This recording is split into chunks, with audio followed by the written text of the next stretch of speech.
It's Monday, June 15th, 2015. I'm Rim. I am the Sky. And this is Geeknights. Tonight, what are we talking about? Tonight, we're talking about Sneakernet.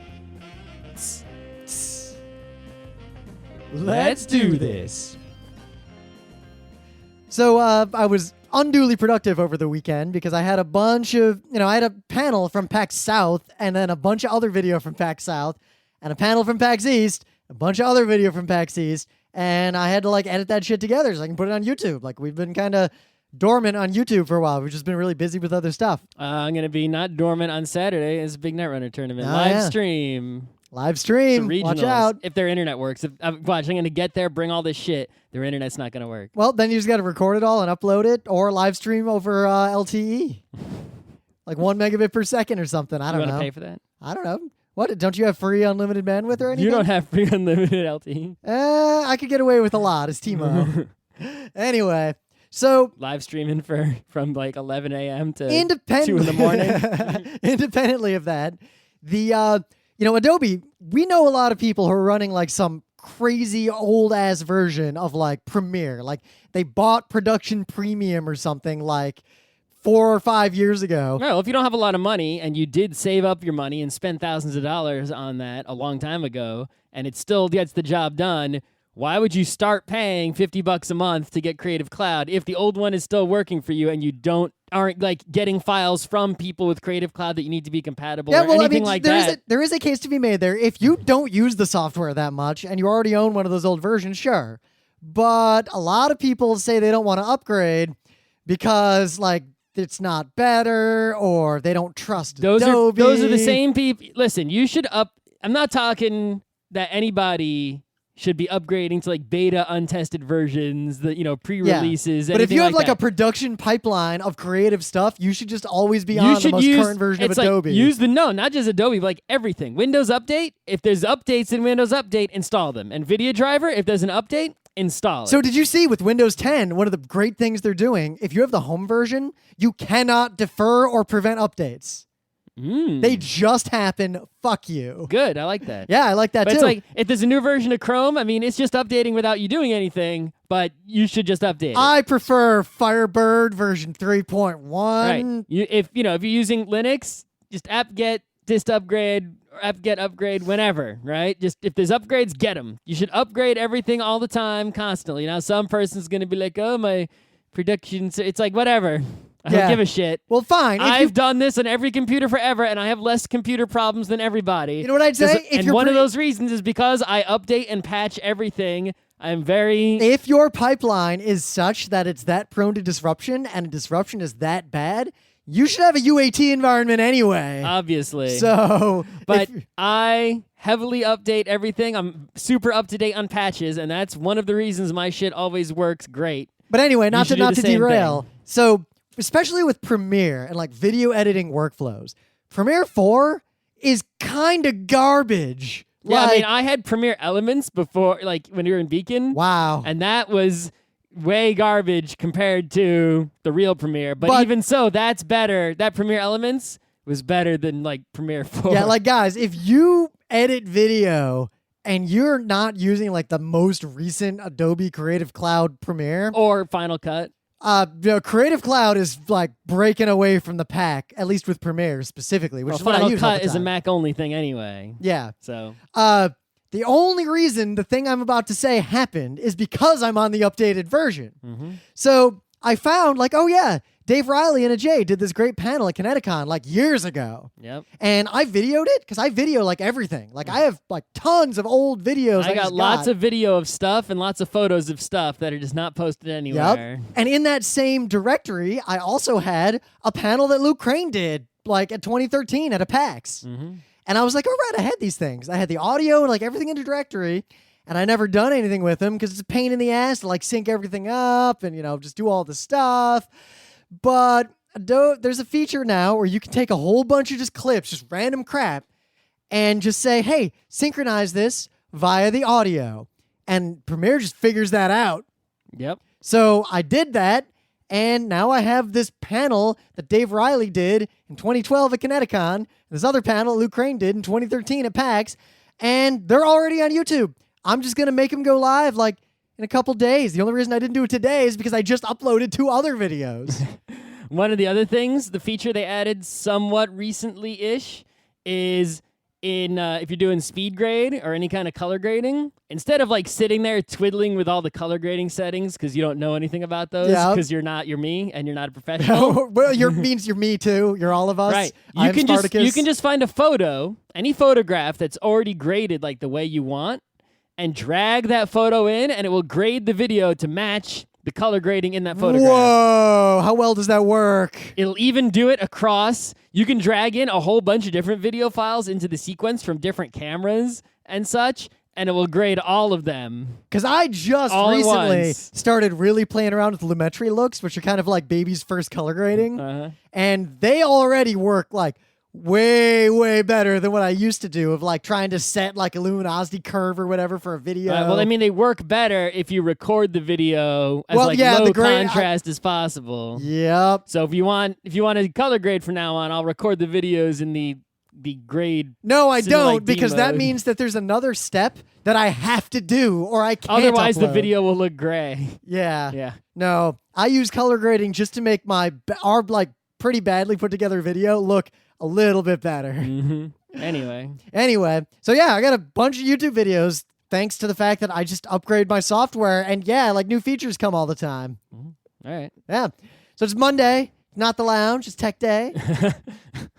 So there was big Apple news, and for once we didn't talk about it till way after just because of how scheduling worked. Usually Apple news seems to always coincide with Monday shows. I guess this time it didn't. So the WWDC happened, which is where they usually announce stuff developers care about. Yep. But really, it was pretty minor. It's just like, yeah, we're making a new OS X. We're doing the same thing we always do, which is take features that everyone else has had for a long time and bring them over to our platforms, right? There were really only a few things that were interesting at all. The first one is that they have their language, Swift. That was the language they invented for writing iOS apps. They're going to just open source that whole language. What does that mean? Well, hopefully, if they're being true to their word, they're actually going to fully open source the language. It means you'll be able to use the Swift programming language to program anything. You could make a Windows game, or an Android app, or a website, or... That is actually pretty big news if it really happens, like, fully the way it should. If you're a Swift developer, you won't just be a useless... If you learn Swift, you won't just be learning, how to make iOS apps. It's like a language that you can use and use for everything. So I think the reason they're doing this is to encourage people to learn Swift, right? To increase the size of that community around their language. Because obviously, Swift is going to be best at writing iOS apps, which is what it was invented for, and Mac apps. Yep. So by making it open source, it means like they don't make any money selling it, right, directly. They can build this community and get more people to develop things for Macs and to buy Macs to use this language. As opposed to, say, Java is supposed to be the, use this code anywhere, but it exists in a different ecosystem. Oracle's kind of mismanaged it for a long time. Sun may have mismanaged it. Right, and also because the language is open sourced, right, that doesn't just mean that anyone can use it for anything and anyone can make libraries for it. It means that someone can go out there, can make a patch for Swift that changes the language and send it to Apple and possibly have it be included in the official, like in Xcode or whatever, right? Yeah. So anyway, that was interesting. I mean, we'll see how you're a far kid, they actually take that, right? Like, if you're a kid in college, Swift's a language you should probably just learn. It doesn't hurt. Yeah. It's not bad. Let's see. They're making a music thing. No one gives a shit. Yep. Oh, here's an interesting one, right? I remember. They're making an app for Android that makes it easy to switch over to iOS. You put this on your Android phone, you open it up, you get your new iPhone you just bought, and it'll copy over a whole bunch of stuff to ease your transition. That's a really good idea because it's not like Android can possibly do this with iOS. They're blocking you from doing that. Yeah. If you tried to submit a migrate to Android app for iOS into the App Store, that shit ain't getting approved. I said it's a really good idea. That's a big, that could be a trust issue even, right? We'll see what happens with that. Yeah. But I will admit, my phone exploded not that long ago, and I didn't want to buy a new phone yet because even if I want to go iPhone, I mean, September's coming. Like, I'm not going to buy a phone now. Literally, right now, like this month, probably the worst possible time to buy an iPhone. Might as well just wait a little bit. All the new Apple stuff happens in September, October, guys. And this year, since iPhone 6 came out last year, it's going to be iPhone 6S. And it's going to be a bad idea to buy it because it's only going to be a little bit better than the iPhone 6. Unless you don't have an iPhone. If you're on like the 5 and you need a new one. 5 is a great phone. Wow, you don't need a new one if you got a 5. Some people might. Maybe they broke theirs. I don't know. But next year, September, there's going to be the iPhone 7, guaranteed, 100% guaranteed. I can't wait till next year. And then that is the phone you should buy. I'll be buying it because I have an iPhone 6 anyway. But this year is the year that there's going to be a huge step up in iPads. Since last September, there was only a little bit step up in iPads. There's going to be a big step up in iPads now. And they just announced in the new iOS, they're going to support side-by-side multitasking. So, like, you can actually have 2 apps open, actually fully open at once, and see them both at once. Whoa, it's like a laptop computer. It's like Windows 3.1 all over again. Yeah. Right? And then, like, this is really useful for copying and pasting from one to the other. It's really useful for everything. That's watching why watching a YouTube video in the corner while you write something in Google Drive, or this et cetera, is why et cetera. The Windows interfaces, people were going down that road of just have one big window, like one big screen, like full screen every app. Well, they're still limiting it. Your choices are basically split the screen in half, make one app sort of sneak in on the side, or the app uses a special API like the YouTube one to like just play a video I'm just talking, in the corner. forget technology, I'm talking purely from UX perspective. Microsoft and Apple both had this road they were going down, Apple much more so, of monolithic full screen apps doing things on computers and because tablets. most people, the vast majority of people, I think, even using a multitask user interface, tend to just maximize one app that they're using. Except that you think that, but I was thinking about this a lot because I do UX kind of as my day job. Well, this is why. See, people do that on Windows. I think the thing is on OS X, reason they don't let you maximize things properly was to force people to realize they could and multitask, right? If you look at Apple users, they rarely even though like full screen was a recent feature, people rarely full screen. They usually have a cluttered ass screen full of windows open, sort of like a Windows person has a cluttered ass screen of icons. Yep. Right? Because maximizing doesn't really fucking work properly the way it does in Windows. So you sort of are forced into this multi-window, multitasking but the method people of who operation. have to use computers to do boring crap at their jobs, pretty much everything they do involves having multiple windows of things open at the same time and looking at them at the same time. Looking at a spreadsheet and typing something into something else. Yep. Or right now, I got Audition up, and then next to that in the same monitor, I got the next news thing we're going to talk about. And then on the second monitor, I got a notepad where I'm taking show notes. Right. But anyway, this is even good for just having a candy box next to a web browser. That's bad. Stop. No. Just have your candy box always open on the side while you get your real stuff going on the other side. But anyway, this is apparently on the big iPad. It's going to work better than on the smaller iPad. Maybe depending on what they announce in September, I might get the full-size iPad instead of the mini iPad that I have now. Because the problem with the mini iPad I have now, the only thing really wrong with it is that it only has 16 gigs of storage. And Apple fucking rips you off, and they're not going to stop ripping you off. To get the 128 gig one, you basically have to pay $200 or $300 extra. Dude, I can get a 128 gig USB stick for like $30, and you're telling me that to put 128 gigs inside the iPad instead of 16, I got to pay $300? Oh my God, go fuck yourself. But I sort of have no choice because it really doesn't work well with 16 gigs. You fill that shit up so fast. I have to delete apps like it's the DOS days because I'm running out of storage. Yep. I can't even put photos on here. You think now, would I have paid this much money amortized over the time I've owned this thing to just not have to worry? I think they just should be legally required to have an open storage slot where you can put an SD card in, and fuck you. Yeah, because SD cards are tiny. I think it's price fixing right? Maybe. If I was the FTC, I would say it's price fixing. I'd say, Apple, why is this one $300 more than that one when the only difference in parts whatsoever is this $30 chip? Why you can, unless they are a monopoly? How is that not price fixing? That's not what price fixing means. Okay. Price fixing would be if they coordinated with other tablet manufacturers to make sure no one had expandable storage. and they all agreed to do that. Then you could go after them. We need a new term for whatever this is because it should be illegal if it's not. You know what it is? I'll tell you what the term is. It's apple. Gouging? Apple Is what price the term gouging? Is that illegal? You don't gouge an apple. You take a bite out of it. So Fuckers. there's a big initiative among the U.S. government, the British government, and other governments in general to basically either weaken encryption by making legal requirements to have backdoors, Nope. or to outlaw encryption. Nope. This has been a thing since the 80s. Yep. I mean, we've talked about this on Geeknights before, but it's coming This up is again. why the EFF, they exist because of this court case from a long time ago with PGP. Yep. In the export PGP restrictions. was regular, pretty good encryption. It was basically, or pretty good privacy, I guess it stood for. Yes. It was a powerful encryption system that was very It's just mathematically RSA. simple. Yeah, mathematically simple, easy to use, and it was classified by the U.S. government and other shitty governments as a weapon and banned from exports. And so it was illegal to explain to someone who was not an American citizen how to use it. But everyone knew this math. It's not like it wasn't a real secret. So there was this crazy shenanigans. I think it was Zimmerman. Don't tell the Russians about multiplication. They can't know. They published the source code as a printed book, exported the book, and then someone typed it back in to get around the law. Right. So this bullshit is not new, but it's escalating.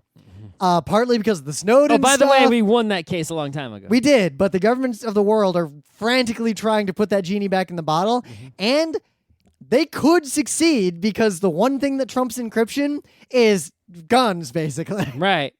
So give me your private key or you will die. To highlight, in my opinion, the necessity. I've already destroyed my private key. Yep. You're shooting me will get you nowhere. That's the way to go. But there's other ways to use that. For example, I have incriminating information on the government, basically blackmail against some sort of corruption. I put that data in an encrypted store publicly. There's millions of copies of it. It cannot be destroyed. The key, some people have that key. I might not have that key. Someone has the key. If Scott sets me on fire, someone who has the key finds out because I didn't check in, and then that data magically gets revealed to the world. So basically, if you destroy me, the information that you were trying to keep secret will be revealed, and right, so you can't touch me. Another aspect, unless you're willing to, get the blackmail revealed on you. Another aspect of encryption is that it's actually a fundamental component of actually being able to put data in places anonymously. It's a big part of that. So to combine those two things, there's a story here that apparently is not an uncommon story where a journalist in India used a Facebook page to publish information about some government corruption.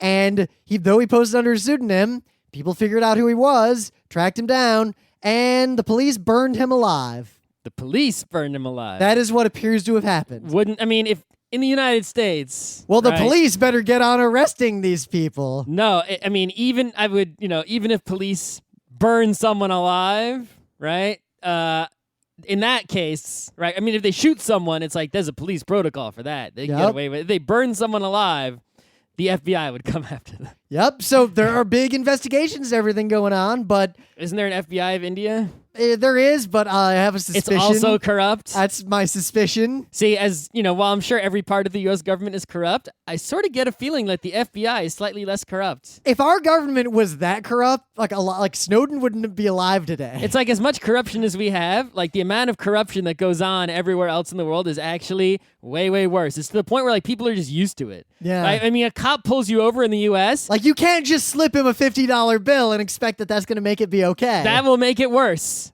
Right? Now, maybe if you slipped him... If you're in Italy, you're just expected to slip over a $50 bill. That's what you do. Basically, I urge you to read this because even if this isn't a concern in the U.S., encryption and anonymous speech on the internet, like actually anonymous speech, the same, system that allows 8chan Gamergate bullshit to happen, could be used to prevent this journalist from being murdered. So encryption and anonymous speech come with a whole bunch of bad consequences, both societally and technologically, but the consequences of not having them are far worse. And if governments start pushing to actually ban this stuff, you really need to be mad enough about that to do something. On a tangent, if you're the one being blackmailed for pretty much anything ever, there's only two possibilities. One, you did or are guilty of whatever someone's going blackmailing you with. I already have my counterpoint ready for you. Or B, you're not guilty. All right, if Scott, you're guilty, just admit it so they can't blackmail you. Scott, here's the blackmail. Okay. I'm a Russian politician where homosexuality is basically illegal. Okay. The blackmail is proof that I'm homosexual. Just admit it. And then what? I get kicked out of office and possibly jailed. That's tough shit. You just got to deal with it. You What do you mean you just got to deal with it?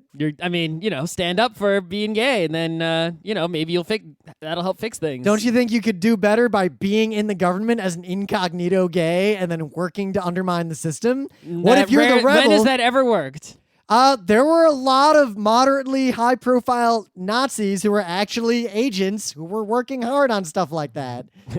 That stuff happens. Are you saying that the gay Russian politician is a spy? All right, fine. What if this journalist here who was murdered by the police in India, a third party broke his encryption and blackmailed him saying, look, pay me money or I'll reveal to the police that you're the one who exposes their corruption. I'd be like, leave the country. All right, I reveal. Yeah, that is an option. But then again, like Salman Rushdie, he got attacked way outside of his country of origin multiple times. People chased him. How many people were murdered by the KGB outside of Russia? Just saying. Well, Letterman admitted to having sex with his staff, and But that no, didn't but seem to to have your be a point, problem when someone tried to blackmail him. If it's not a that situation, didn't seem to cause him a problem. if it's not a situation like that, where the thing that you're guilty of is not and should not be a crime, but you'll be murdered or fucked for it anyway. Yeah, post your Sonic the Hedgehog furry porn and cosplay outfit and be like, yep, that was me.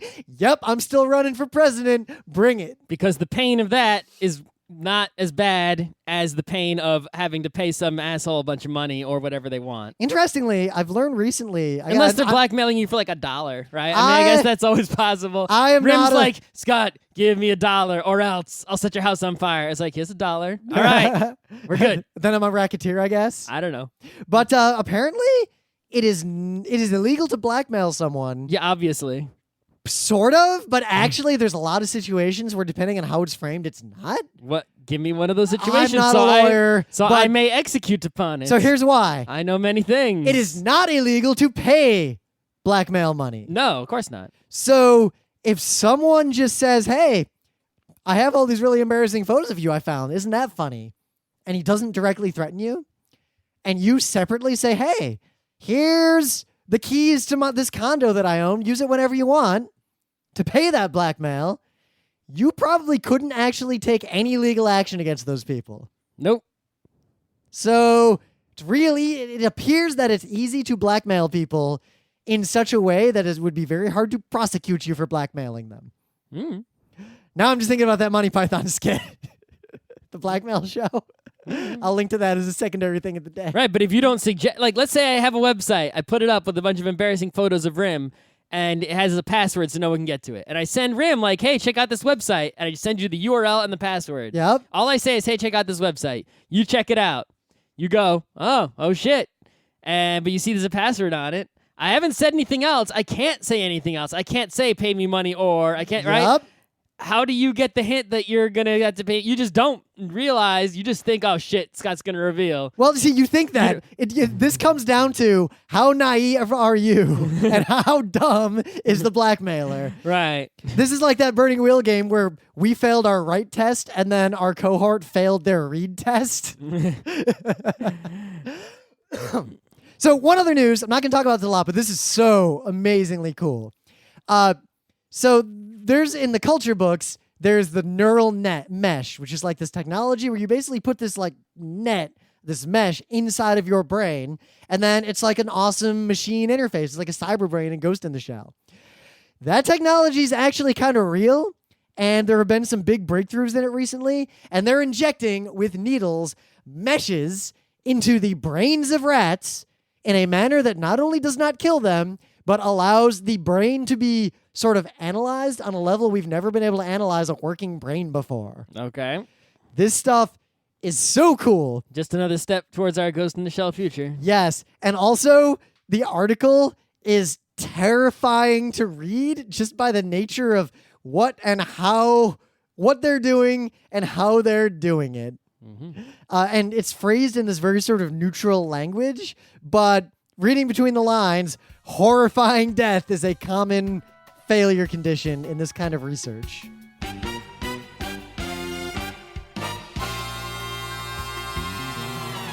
Things of the day. There's this thing. I actually encountered a very similar thing way back when I worked at IBM, because at IBM, in this one facility at IBM, in this one department at IBM, in this one part of IBM, I won't say what part, there are some DNS servers that are pretty important. They're like the root DNS servers for this stuff. Are they the root DNS servers for IBM.com? No. Okay. So they also host some other services. Like, I think there's some... Are these ancient IBM mainframes, like with COBOL and shit? No, nothing like that. So I think there's some SOX proxies. Spinning tape wheels? Scott, do you even remember or know what SOX is? Yeah, it's an HTTP proxy kind of thing. Sort of, yeah. So it's got a bunch of services running, like old-ass services.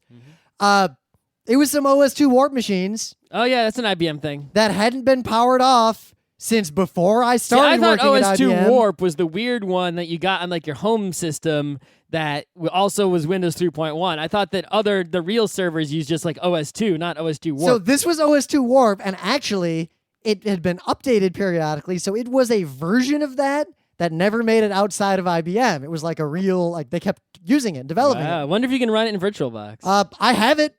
I have the full install and documentation for it. It was a parting gift when I left IBM. Nice. Let's try to run it in VirtualBox. We should. I got it on a bunch of CDs and shit.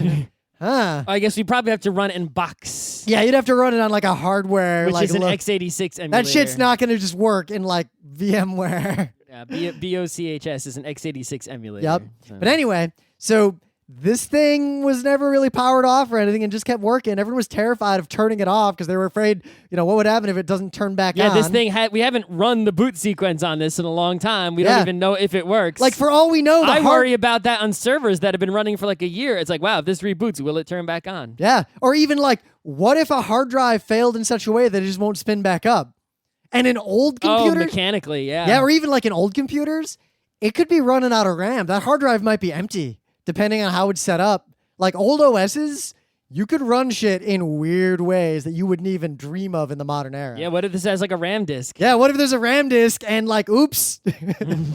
So this is a story that's public of a similar thing. A computer from the 80s, I think it's like a Commodore machine or something. Yeah, I think it's an Amiga or something like that. Has been controlling all the HVAC, so like the heating and cooling and boilers and everything. As opposed to, say, a thermostat. For 19 school buildings in this area via this like crazy wireless network. Yeah, basically the temperature sensors in all the buildings will radio over to this computer with a radio, right? Like a radio, what the temperature is, and then the computer will decide whether to turn the heat or air conditioning on or off, and it will send a radio signal back to the school that's in a different building across town and tell it, turn your heat on, turn your air conditioning on. Quote, whenever the district has a problem with it, they go back to the original programmer who still lives in the area. It's a very unique product. It operates on a 1200-bit modem. I guess 1200 baud. I'm pretty sure it's baud. Well, baud, do you know what the difference is between a baud and a bit? I thought it was the same thing. Isn't it? No. Isn't it bit and something? No. I'll save that. I'm gonna make that a thing of the day separately. What baud is? Yeah, because baud stopped being relevant when we jumped from 9600 baud was the last time baud meant anything. Right, but like a 9600 baud modem sent over 9.6 kilobits per second. Was it bits or characters? I thought it was bits. Yeah, I'll link to an article about it. If it's characters, that's way more bits. That's 8 times as many bits. So this thing needs to be replaced, obviously. And this article kind of talks about why it's going to cost $1.5 to $2 million. Why can't just each building control its own heating and cooling? Yeah, they Is could. it really that complicated? You don't need new heating machines or new cooling machines. Those seem to be working. It's not just turning on and off, from what I can gather, because it's controlling kind of these ass old boilers and like all this complicated stuff. Oh, okay. And basically, I think part of the cost and some high school student was able to write a program to control it. I don't know if it's a high school student, but part of the cost... He was a high school student when he wrote it. I think part of the cost is that someone's got to go and like really figure out exactly what it's doing. But I'll bet I could do this project for half that money with. I could do this project in like a weekend. Well, no, I would. If you sent me the source code for that thing to study it for a little while, and I'll run it in a little emulator, I could replace that shit so fast. I would go a different tack. I Just could look put at like what it was doing. I would, I'd put like one Raspberry Pi in each school. Connected to an Arduino that's That would controlling the relays or whatever the physical You shit don't it even need the is. Arduino. You just put one Raspberry Pi in each school and like one backup Raspberry Pi next to it, because why the fuck not? So Plug them into the wall with a battery backup. So, Scott, how does it like control the boiler then? Whatever wires, there's definitely a device Yeah. connecting that radio to the boilers Yep. that exists now. I figure out what protocol is going on between the radio and the boilers, and I implement that in the software. That might be a bunch of like high voltage relays. It might be like some fucked up mechanical Then those logic. relays are there. At the connection point with the radio, there is an analog signal going to the radio, and I can connect to it, the Raspberry Pi, at that point with, worst case, like an ADC or whatever. Yep. So you got to think of the day? Oh, sure. So the camera that I have is the very fancy Panasonic GH4. It is a fancy camera. It is expensive, as most people would see it, at the price of $1,700. You can get it for less, like $1,200 or used or refurbished or whatever. Yep. The magic of it is that it can take 4K video, which is insane for like a camera with interchangeable lenses and all, right? It is crazy good at video and also pretty damn good at photo and whatnot. So it is a very popular camera. But, you might think that's a lot of money, but really, it's not actually that much money as far as cameras are concerned. The Canon 5D Mark III, which is like the standard for digital cameras that have a sensor the size of size of 35 millimeter film, full frame, is like almost $3,000. It's ridiculous, right? It's way big, and it only takes 1080p video and whatever. But it's still a very popular video camera regardless. Anyway, some guy had that camera, the same one as me, and he attached it to the Fujinon XA55 lens. See, the thing with a mirrorless camera, the Canon camera has a mirror in it, which means the distance between the sensor, or the film, the digital film, and the lens is a big distance because you have to put a mirror in between that space. The mirrorless camera, there is less space, which means you can use a lens designed for a camera where there's more space just by basically sticking a tube on there, right? Because it's like, this lens is designed to be 2 inches away from the film. This camera, the mount is like half an inch away from the film, so we'll just put a 1.5 inch disc in between, and then we can attach this old-ass lens to this brand new camera. And so that is the magic of the mirrorless GH4 and other mirrorless cameras. So the Fujinon XA55 lens is one of those lenses made for a TV camera. Like, you ever watch sports and you see those guys in the sidelines? But you think it's a giant camera. They have this giant camera, right? Like the guy at the football game on the sideline who's like in the little, like the lift, right? And he's got this giant camera. It looks like a big box, basically, right? You realize that the box is the lens. Everything else, the camera behind it is very, very small. The box is the lens. And those lenses that they use for television, live sports and things, first of all, they're that big because they're amazing. They're also, I don't know, at least $60,000 usually. I've seen them go, depending on which one you get, like hundreds of thousands of dollars. I've seen some for $300,000. They're really, really expensive, right? So this guy, he takes my camera, $1,700, and attaches it to this $60,000 lens by way of adapting, as I just described. And when you combine the fact that this lens is already insane to begin with, right? It's a 9.5 to 525 millimeter lens, which means it can zoom way in, more than pretty much any lens that you have at home. It can also zoom way out, probably farther out, almost as far out as any lens I have. Actually, I think, it zooms farther out than any lens I have also. And it's 1.17, so it can you can open the aperture a ton and let tons of light in, so you can shoot in way dark conditions. He puts a 2x extender on it, so that basically makes it zoom in twice as much, and is also sort of necessary for attaching it to this tiny camera that wasn't designed for it. And then, in addition to that, you have to realize the sensor on this camera is like half the size of, a 35 millimeter sensor. So when you're basically cropping into the middle of the picture, which is sort of the same thing as zooming in, right? I mean, if I take a picture and I just crop out the middle part, and then I put that next to it, it's like, oh, it looks like he zoomed in, which you sort of did. Yep. So it comes out to be a 45 to 2415 millimeter, 2,415 millimeter equivalent. Now, if that doesn't mean anything to you, If that doesn't mean anything to you, watch my thing of the day, which is a video, and you can see the ridiculousness when he zoomed in on that lighthouse. to which he can zoom with this 60,000. I mean, you get what you pay for, $60,000 lens, right? But this is why they use these for television, because basically you can, any situation, no matter what the light is, no matter how much you have to zoom, you can get the shot with these lenses, right? If you need to get the whole football field or a player's close-up face, you're going to be able to get it done, no problem. In the meta moment, the book club book is The Wheel of Time. Eye of the World. The first one. I got to read it. I'll start reading it. I'm going to London this week, so I'll read it on the plane. I read it, and then I stopped reading it for a little bit because I'm busy, but every time I see it there, I actually kind of want to read it. Interesting. More so than the Rabbit book, at least. I like the Rabbit book a lot. I don't hate the Rabbit book. I just didn't want to read I just don't know if I'm feeling generic fantasy, because I almost want to read some of those Forgotten Realms books again instead. So this we'll is see. hopefully better than those. We'll see. I'm curious. I'm really curious. I think it's while it's genero fantasy, I think it's not highbrow. I think it's midbrow.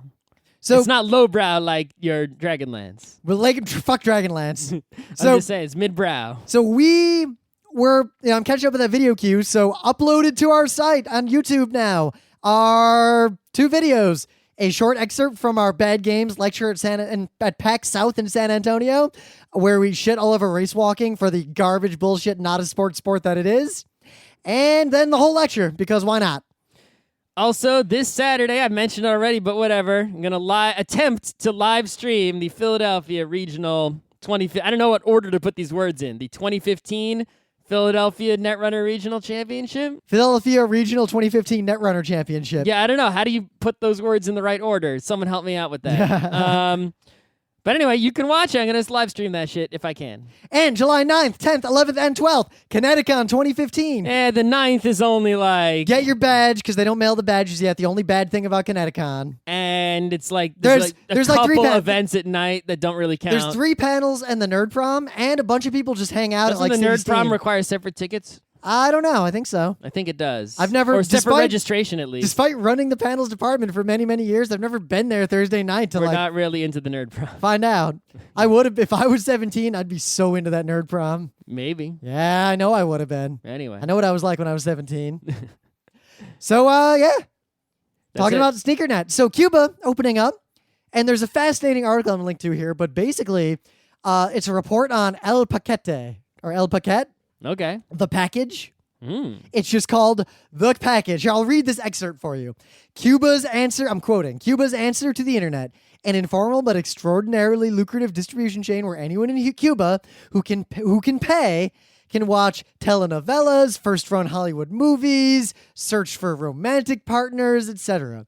The so-called weekly package, distributed house to house, I guess on USB sticks, contains a bunch of movies and TV shows and documentaries. So there's one person with internet who downloads all this shit onto USB like sticks. Like pirates a terabyte worth of shit. Where does this person get their internet from that fills up these USB sticks? I don't know. Read the article. Where did they get all these USB sticks from? Well, Scott, wait, where'd you get it? I could, if my job was hang out on Pirate Bay and assemble the package every week, I can make one fucking amazing package. I could make an amazing fucking package as well, but how do I get that package onto so many USB sticks enough for all the nerds in Cuba? So it's sort of this ad hoc network where like one gets made, and I guess once you've got one, you can churn out a bunch of them, just copy them. Right, and how do I have one guy in the neighborhood gets El Paquete and everyone else copies it and doesn't pay? Yep, so read the article and it goes into the details of how this works, but apparently it's you get a terabyte a week for $10 a week. Holy shit, they are downloading a lot. Yep. Wow. There is everything here. Another quote. The thumb drives make their way across the island from hand to hand. How are they terabyte USB sticks? What the fuck? Hand to hand. That's a giant USB stick. Where'd they get that from? It might be 4 smaller USB sticks. Are you sure it's not just like a hard drive, a magnetic one? That'd be fine. Just at this point, like, yeah. But this is fascinating to say the least. Yeah. Cool. It shows the power of human ingenuity. Also, that's a lot faster download speeds than I got. You know how long it take to download a terabyte of movies? So, one, this is amazing because one, it subverts, the worldwide copyright Can regime. I pay $10 and get El Paquete delivered to New York? Oh my God, I want El Paquete. I'll pay $10 for that. Yeah. But two, this was also subversive in Cuba because for all the stuff the NSA does, this is the kind of network that is the hardest to bust up. Oh, yeah. Way more useful than complicated encrypted mesh networks. There's nothing to spy on. It's like, imagine if people aren't using the post office and, there's no third party, there's no central point where the communication passes through that you can sit and look at all the things that are happening. It's just one guy hands a thing to another guy. And then that guy copies and gives it to 10 friends, and those it's guys like copy you it. are not. It's like you have to look out the window and see who's handing who what. See, okay, I saw that those two people exchanged something. You go down and find out. I was letting him borrow my screwdriver. It's like you can't be doing every time people trade something. It's like, and how can you see every time people do anything in public? Right, just and more importantly, exchanging goods and services. We can use waste to networks and all the stuff we talked about. A guy in brings Geeknights. his car to the mechanic to get it fixed. He leaves the mechanic. Oh, the glove box is filled with USB sticks. Yep. You had no idea. But How are then you supposed to know? All the complicated ways we've talked about to really subvert governments and share information, they all rely on a couple things. They rely on you still having electricity, the internet still being there. And in terms of even ad hoc encrypted mesh networks, the EMPs and things can still take that out. But if you send data over anything that's wireless ever, someone who's near enough can spy on that. now, it Somehow. might be encrypted. Maybe it can't be spied sure, on. But signal intelligence can figure out where the broadcasts are. And even if they can't figure it out because it's a really complicated, cool mesh or you network, have a really long wire between your home base and your antenna, they can just jam it. Any wireless signal can be jammed. Yep. Jamming is way easier than doing. and any wired signal can be cut, obviously. Or hey, what's this if wire? if it passes through any point that is not you and its destination, it can be spied upon. So the Sneakernets are Sneakernet is the term for when you exchange information in person or via physical artifacts. As in, you are using your sneakers, your shoes, as a network to deliver the data. I take a floppy disk, I walk over to Rim's house, and I give it to him. And this is used for real stuff. As I linked to in this article, sometimes mailing a truck full of hard drives is way faster than any other option. Yeah, I mean, think about how, you have gigabit connection to the internet, 10 gigabit connection to the internet. All right. How fast is that? Can that beat me mailing a 4 terabyte hard drive in the mail? What about me? What if getting a U-Haul? What if I do overnight express mail? What if I do a bike courier across the city? What if I get a U-Haul and literally fill it to the brim with 4 terabyte discs? Yep. Wow, what if you made a truck that was dedicated, it's got all the drivers mounted in it and just has a port on the outside to connect and fill it with data like gas? Mm-hmm. So this is an aspect of technology, computing, anonymous speech, data distribution. Sneakernets touch on way more parts of technology and the internet in the world than you'd think. They're still useful even today, and they are used today both by, shall we say, illicit actors and just by Google and the government. Well, I mean, in the olden days, they were super popular because it was sort of your only method, right? A Yep. modem was not good. Yeah, if I wanted to download warez from the local BBS, that took a while. You didn't get Doom pirated by downloading it. You got Doom because someone had the WAD files, put them on a floppy disk, and gave them to you. Yep, and I had this floppy disk that had Scorched Earth on it, the unlocked version. Good God, did that floppy disk get copied basically around the world? Yeah, Because everyone in school, right, keeps trading files between all their floppy disks, right? That was Sneakernet. Every high I school. got a copy of Scorched Earth and LHX on a floppy disk once, and when I was in high school, and it had some of the shit from the same disc I'd seen in a different school district in middle school. Yep. Data just starts to accumulate on that rolling stone. Moss grows all over a rolling USB stick. That's right. Well, that's the thing is nowadays, the floppy disk, it's not, people aren't doing it as much because it's no longer necessary. You can just download and trade over the net.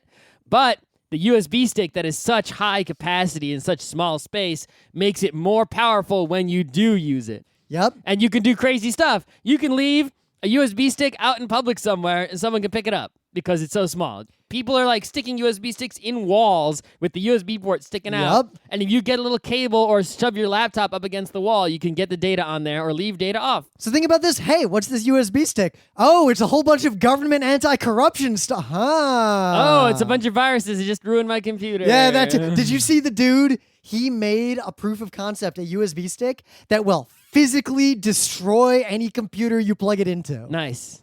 It's pretty complicated how it does it. Like, it's way harder to do that than you'd think. But he Any came up with a computer, way. Mac, PC, doesn't matter? Yeah, it hardware ruins it. Even if I use a hub? A USB hub? Through a hub, I might just destroy the hub. Maybe. Depends. Interesting. Yeah, it's a complicated thing. Powered hub, non-powered hub? I'll find the article. Let me make a note on this third monitor to remember. I'll link to this in the forum because I don't remember the detail. Mm-hmm. But yeah, the increased capacity makes it, so much more powerful. The other things you can do is you can sort of have half Sneakernet, right? We talked about Pirate Box way back in the day.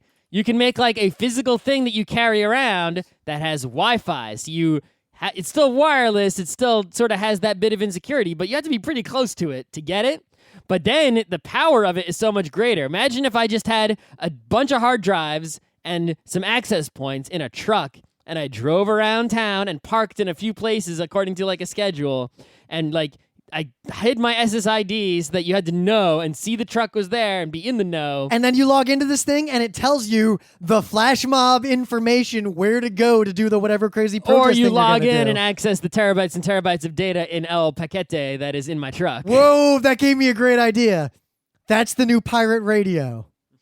That's the new pirate. El Paquete, you just gotta know, stand in like Madison Square Park. And connect to this SSID with Yep. this WPA password at this time. It's there between You 1 p.m. and 2 p.m. You have 1 hour a day. You can access all this data that's just there at Wi-Fi speeds. Oh my God, that's actually an amazing idea. Then the security camera notices that this car shows up there every day. Yeah, but you do it like those night markets. Like you just have you have an underground distribution network of I think people. you're better off making it just put inside a lunchbox and you just physically go and sit in the park every day. Yep.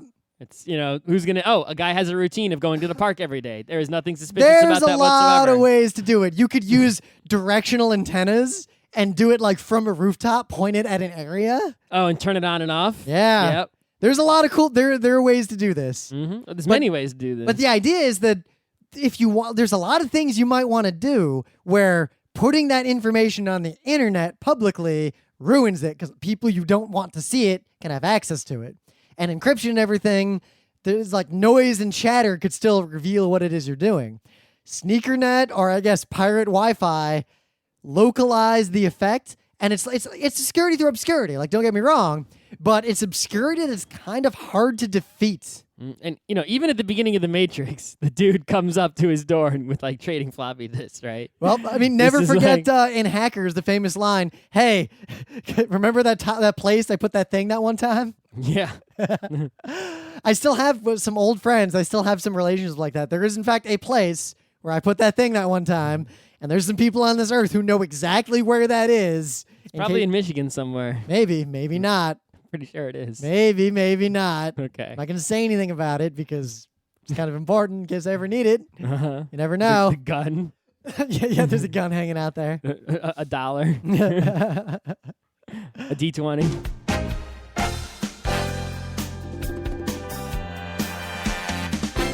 This has been Geeknights with Rim and Scott. Special thanks to DJ Pretzel for the opening music, Kat Lee for web design, and Brando K for the logos. Be sure to visit our website at frontrowcrew.com for show notes, discussion, news, and more. Remember, Geeknights is not one, but 4 different shows. Sci-Tech Mondays, Gaming Tuesdays, Anime Comic Wednesdays, and Indiscriminate Thursdays. Geeknights is distributed under a Creative Commons Attribution 3.0 license. Geeknights is recorded live with no studio and no audience. But unlike those other late shows, it's actually recorded at night.